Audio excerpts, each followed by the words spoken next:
You can roughly locate any community in the world, somewhere along a scale running all the way from democracy to despotism.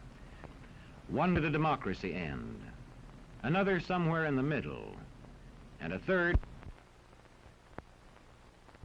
Let's find out about despotism. This man makes it his job to study these things. Well, for one thing, avoid the comfortable idea that the mere form of government can of itself safeguard a nation against despotism. Germany, under President Hindenburg, was a republic.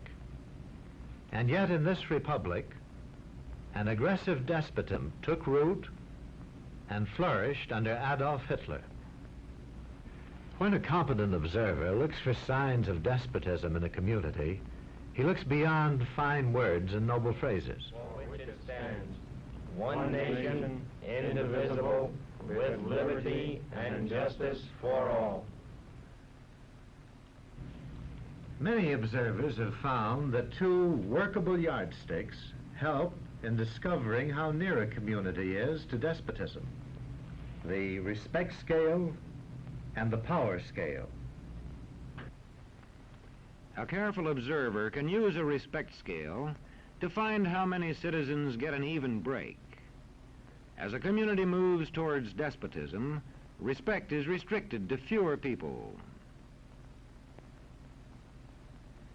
A community is low on a respect scale if common courtesy is withheld from large groups of people on account of their political attitudes. If people are rude to others because they think their wealth and position gives them that right, or because they don't like a man's race or his religion.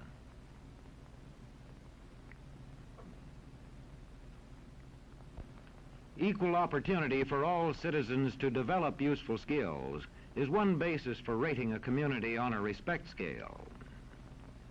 The opportunity to develop useful skills is important, but not enough. The equally important opportunity to put skills to use is a further test on a respect scale.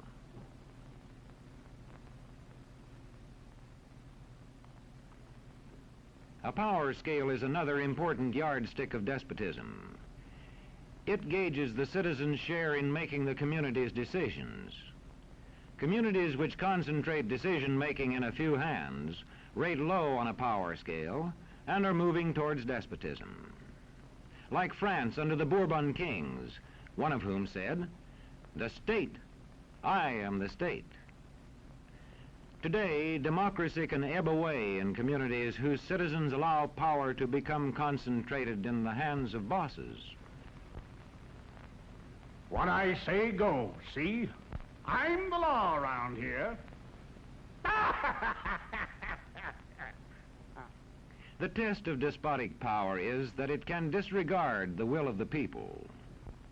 It rules without the consent of the governed. Look beyond the legal formalities of an election in measuring a community on the power scale to see if the ballot is really free. If the citizens can vote only the way they're told, a community approaches despotism. When legislatures become ceremonial assemblies only and have no real control over lawmaking, their community rates low on a power scale.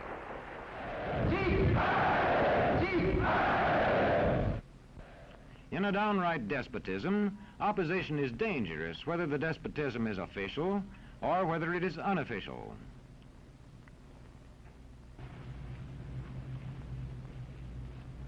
The spread of respect and power in a community is influenced by certain conditions, which many observers measure by means of the economic distribution and information scales.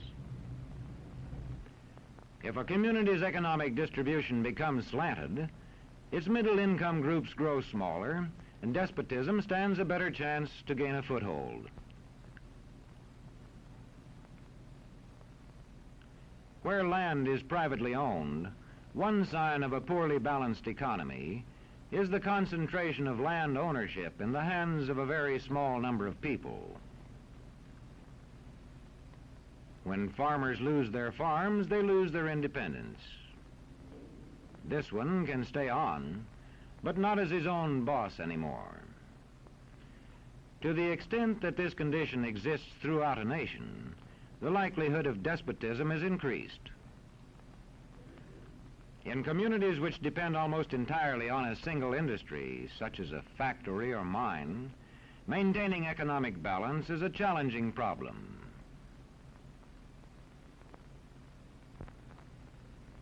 If this condition exists over the nation as a whole, so that the control of jobs and business opportunities is in a few hands, despotism stands a good chance.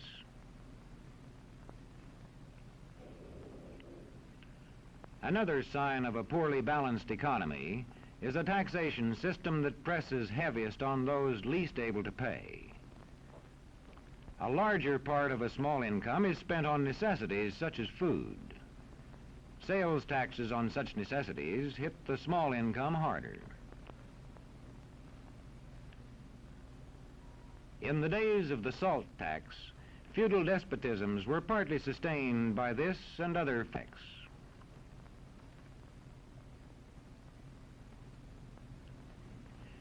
A community rates low on an information scale when the press, radio, and other channels of communication are controlled by only a few people, and when citizens have to accept what they are told. In communities of this kind, despotism stands a good chance. See how a community trains its teachers. Bear this in mind. Young people cannot be trusted to form their own opinions. This business about open-mindedness is nonsense. It's a waste of time trying to teach students who think for themselves. It's our job to tell them. And when teachers put such training into practice, despotism stands a good chance. These children are being taught to accept uncritically whatever they're told. Questions are not encouraged.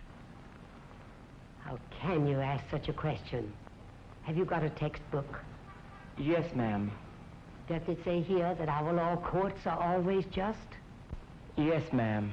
Then how dare you question the fact? Sit down. And so we aren't surprised when... But it must be true. I saw it in this book right here. And if books and newspapers and the radio are efficiently controlled, the people will read and accept exactly what the few in control want them to. Government censorship is one form of control. A newspaper which breaks a government censorship rule can be suspended. It is also possible for newspapers and other forms of communication to be controlled by private interests. I thought I told you to kill that story. It'll cost us a lot of advertising. If that story goes out, I quit. All right.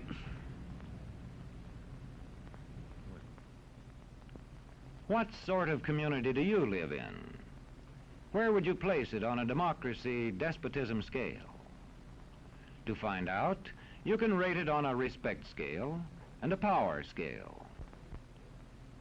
And to find out what way it is likely to go in the future, you can rate it on economic distribution and information scales. The lower your community rates on economic distribution and information scales, the lower it is likely to rate on respect and power scales, and thus to approach despotism.